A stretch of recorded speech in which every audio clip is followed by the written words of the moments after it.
Welcome back to Constructive Insight. I'm your host, Gamer, joined as always by our producer, Katie. Hey, Katie. Hello. So we've been kind of bopping around. Life is getting busy. We're heading into the holidays and to the end of the year. So we wanted to do a quick episode to just tell you what's going on with us a little bit and let you know that we are going to be taking the holidays off. That does not mean we're going to be sitting in our pajamas and not working. We've got a lot of stuff happening, but wanted to start with Katie. Let's get a would you rather. Should we get us started, get us warmed up. Get a would you rather before we get into it? Okay, there we go. Here's a good one. All right. Would you rather oversleep every day for a week or not get any sleep at all for 4 days? All right, I'm gonna have to go no sleep at all for 4 days. Why? Oversleeping. What would that lead to, Katie? That would lead to being late. Oh, yeah. You caught me. I got you. Okay, that's true. Yeah, so I'm gonna I pray for everyone that would be around me. Yes. For those 4 days because Absolutely. Sleep is essential. It's critical. But yeah, I'm gonna go with that. What are you going with, Kate? I mean, okay, here's the thing, and I need to preface this, okay? I would oversleep solely because I already don't sleep. Like the not getting any sleep at all for 4 days, like that's pretty much my life most times. Okay. It's nothing for me to, send an email at 3 a.m. or, just finish working at 4 a.m. or just start working on a project. Like that's, so I value sleep so much. That you would oversleep. That I would oversleep because I typically don't, but I hear you on being late. Now, she was on time today. I was going to say, I was not late today. She was here on time. Mark it down in your calendar. I was not late. You've changed my life because so this podcast, Changing Lives. Was on time. And I try now because it's just in my head constantly. I'm like, what would gamers say if I was late to this? So I'll tell you a little short story.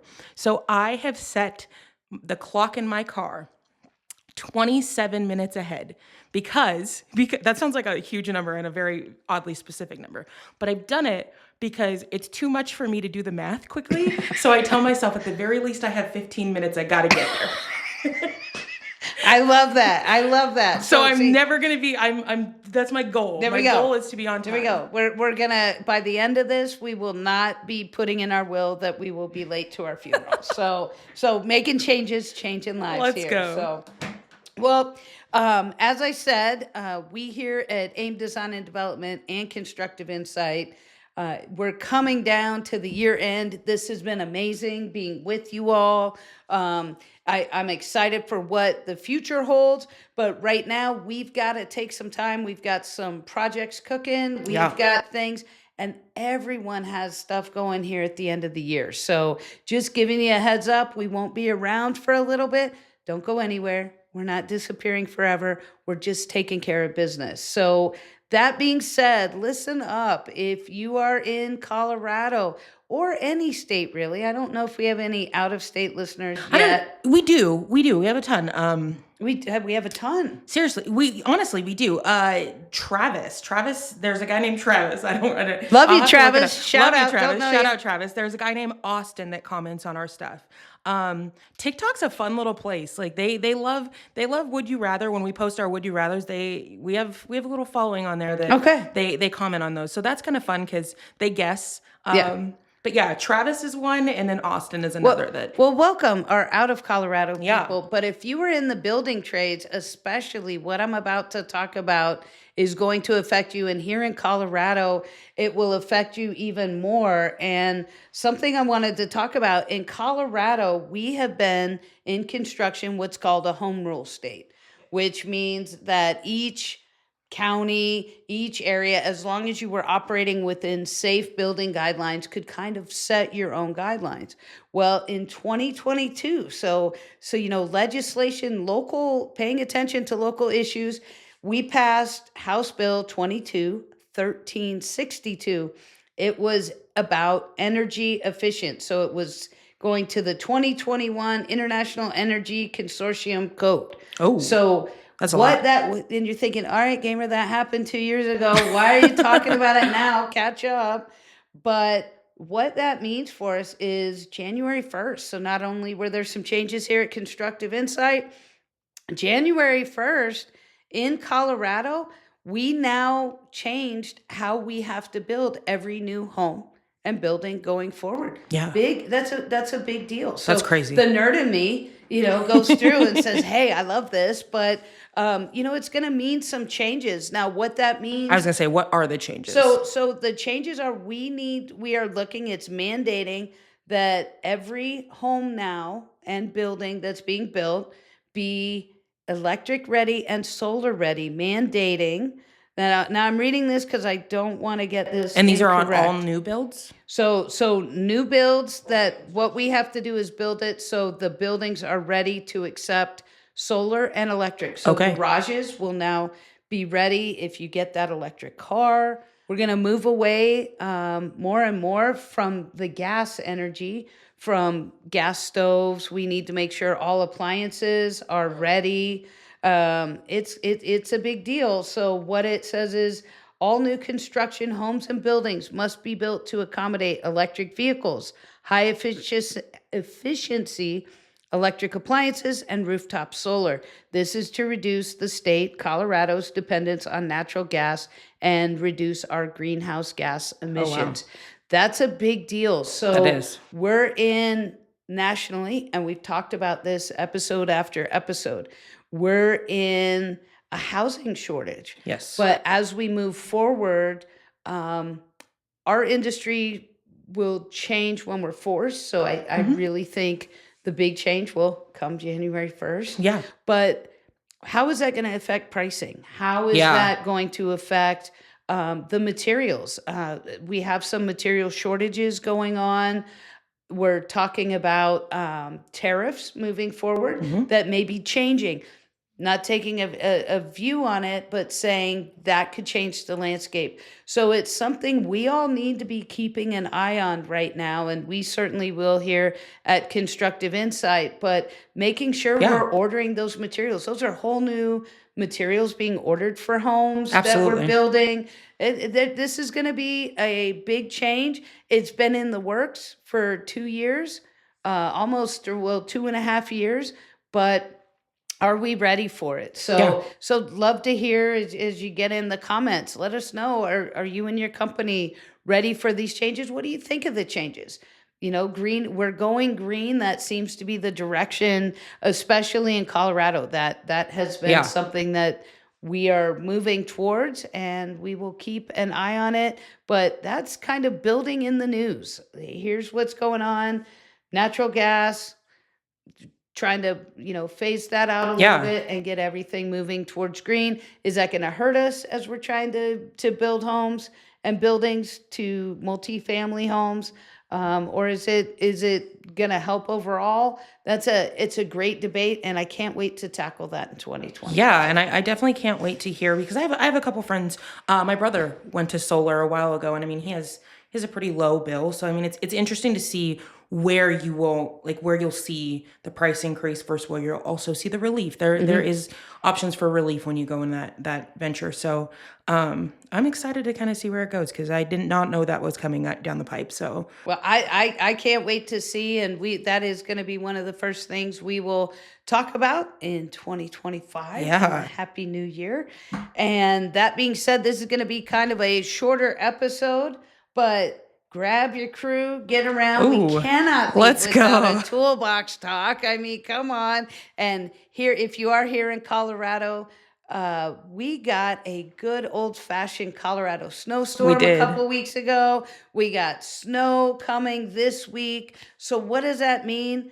It's time to talk about hypothermia and frostbite.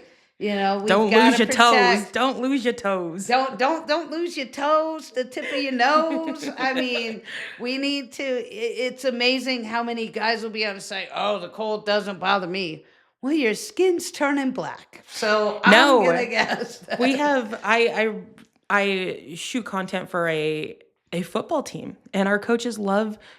During that snowstorm, our coaches love to coach in shorts. And I'm like, I'm out here in 47 layers, just freezing my life away. And they're like, no, it's not bothering me. And I'm like, okay, well, that's you. So it's very manly not to lose different appendages. So let's All talk right. about some things we can Toolbox do. talk. So toolbox talk to prevent frostbite.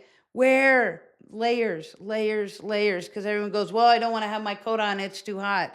In Colorado, we layer. Why do we layer? Because it can go from -20 in the morning. That's a little bit of an exaggeration, to 60. I mean, we have had Not 60 always. to 70 degree swings in our temperature. Wear multiple layers so you can take it on and off. Mittens, gloves. Make sure you have good work gloves. If you don't, talk to your employer. Make sure you're taking care of that. Here's one of the things that everyone says, oh, he's gotten too cold. Give him a shot of brandy. Don't give someone alcohol on a job site. Number one, bad. But number two, it will actually decrease your body heat. It will help you lose body heat faster. So no St. Bernards coming onto your job site with the brandy. So to prevent it, you need to eat right, drink water. One of the things we need to, again, it's watching your brother's back on the job site, watching your brother and sister's back. Absolutely. So if you see that somebody might be getting the first hint of frostbite, here's what you do. Don't rub. Don't do that. That's absolutely the worst thing to do. Don't rub it or say, hey, here's a hot something. Don't put it on. Ooh. That skin is highly susceptible to actually being burned, and you can't feel if it's too hot and you are burning that area or you are causing damage. I didn't know that. So don't rub it, and don't put anything hot on it. If you get blisters, don't pop them right away. That's bad. That could, get infection in your skin. Don't drink caffeine. So coffee, hot chocolate, don't drink that caffeine. What that is it's blood flow dilating, and it's affecting blood flow to that area. So don't do that. Warm blankets, warm, not hot water, and get to a doctor and cover it with a sterile cloth. So I know that was a little disjointed, but frostbite is it's a big deal. No joke. It's no joke. And I used to laugh. My Gma had, you'll remember her from episode 1. She was late to her own funeral. So she had all the farm remedies for things. Yeah. And, so I think we all learn those. Those are all passed down behaviors. Yeah. And then if we're not educating our crews or learning ourselves as the medicine evolves, the first thing we do is we start rubbing somebody that's cold. So get them a blanket. Get them a and I warm could beverage. definitely see why, if you're on a deadline or something like that, you're trying to work through the elements. I could see why that would happen. This is definitely not something. I mean, I'm just a casual. I don't work in construction, so I can see why you would push to maybe work through the elements, maybe work through the snow, try to get as much done as you can because you don't know how long this storm's going to last. But I could see why and how that would all go south really quickly. 100%. And, to that point, Katie, and as we end this episode, our crews are our greatest asset. Absolutely. Our people make up our greatest asset. It is nothing if we're going to work in those elements, put a warming shack up. It's a patio with covered, what is that word I'm trying to look? It's like a tent? Yes. So get your tent that we used in the summer in the shade and the ice box. Get that. Get a couple heaters running in there and rotate your guys in and out. They are the best resource we have. Take care of them. If your employer's not taking care of you, go talk to them and make sure, because safety's everyone's responsibility. You need to ask for what you need. So this has been a quick episode of Constructive Insight. We wish you the happiest of holidays, a very happy new year. We'll catch up with you in 2025. And until next time, this is Gamer saying suit up and show up. Your community needs you.